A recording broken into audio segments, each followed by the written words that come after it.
नमस्कार, आप सबका बहुत बहुत स्वागत है। आज हम फिलॉसफी की जो सीरीज हमने शुरू की है उसमें तीसरा सेशन शुरू करने वाले हैं। आज सुना कि भगवान नहीं है क्योंकि भगवान दिखता नहीं है। ये मूर्खता का एक लक्षण है। मतलब अगर आप भगवान का दावा करते हैं तो भी मूर्खता का लक्षण है, उसके नहीं होने का दावा करते तो भी वैसा लक्षण है। कहने का तर्क दे रहे हैं भगवान दिखता नहीं है इसलिए भगवान नहीं है।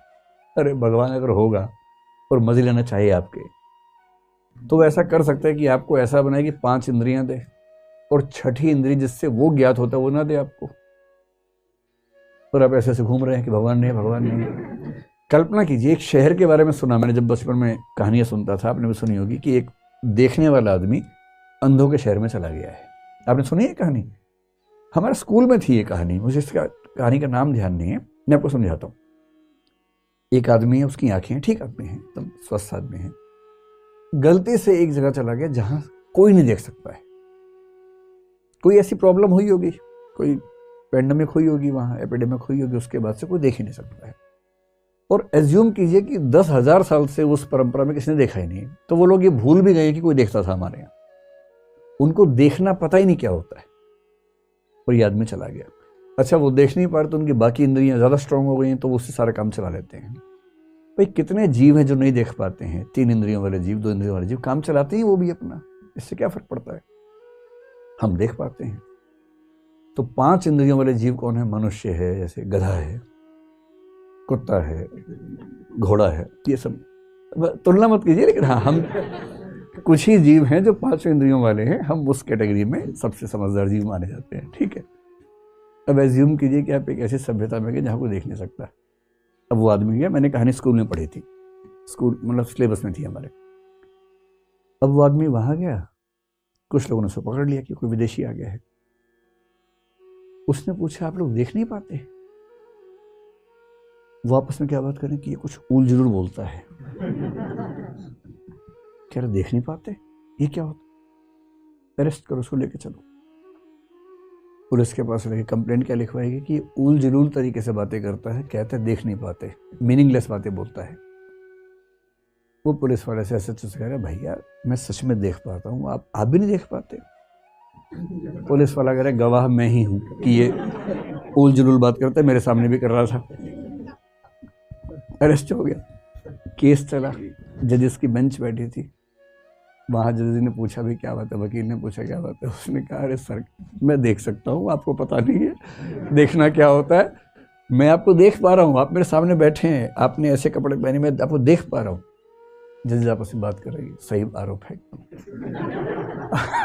हमारे सामने भी अपराध कर रहा है। तो फिर फैसला हुआ कि ये आदमी गलत बातें बोलता है, भड़काता है सब लोगों को, कुछ ऐसी शक्तियों की बात करता है जो सुपरनेचुरल हैं, जो किसी मनुष्य के पास नहीं होती हैं।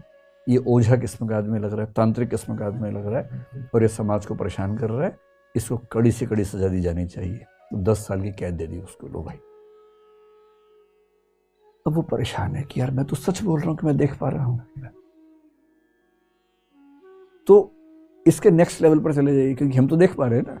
नेक्स्ट लेवल हो सकता है कि ईश्वर को जानने का तरीका हो कोई छठी या 7वीं इंद्रिय जो ईश्वर ने हमें दी ही नहीं, और हमारे आसपास बैठ के मजे ले रहा हो हमारे। जैसे कोई व्यक्ति अगर नहीं देख पा रहा, वो बेचारा ऐसे अनुमान कर रहा है, और कोई उसको परेशान कर रहा है, उसके पीछे पीछे घूम रहा है, वो ऐसे ट्राई कर रहा, नहीं पकड़ पा रहा उसको, या आदमी पीछे पीछे घूम रहा है।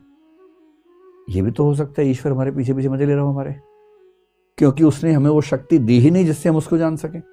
बाकी शक्तियां दी कि लो मजे लो आपस में, लेकिन मुझे नहीं जान सकते भाई, अपने आप को जानने लायक नहीं दूंगा, बाकी तुम सब जानो, ऐश करो। और इसलिए एक शायर ने बड़ा अच्छा शेर लिखा, सलीका ही नहीं शायद उन्हें महसूस करने का, सलीका ही नहीं शायद उन्हें महसूस करने का, जो कहते हैं खुदा है तो नजर आना जरूरी है। क्यों जरूरी नजर आना भाई? बिना नजर आए भी तो हो सकता है, ऐसी 1000 चीजें जो नजर नहीं आती तब भी हो सकती हैं।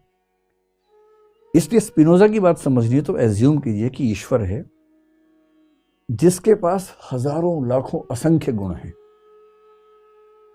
और उसने सिचुएशन क्रिएट कर दी कि मनुष्य और बाकी प्राणी मेरे 2 ही गुण देख पाएंगे। और उनमें से एक गुण का नाम होगा मैटर, एक गुण का नाम होगा कॉन्शियसनेस। बाकी मेरे गुण जानने की शक्ति मैं इनको दूंगा नहीं मूर्खों को। और आप इन दो को पकड़ पकड़ के नाच रहे हैं कि जड़ है कि चेतन है, चेतन है कि जड़ है, और ईश्वर मजे ले रहा है कि 500 और हैं, वो तो बताया ही नहीं मैंने तुम्हें अभी, वो तो बताया ही नहीं। इसलिए स्पिनोजा कह रहा है कि अंतिम तत्व जो है वो न्यूट्रल है, वो ना जड़ है ना चेतन है।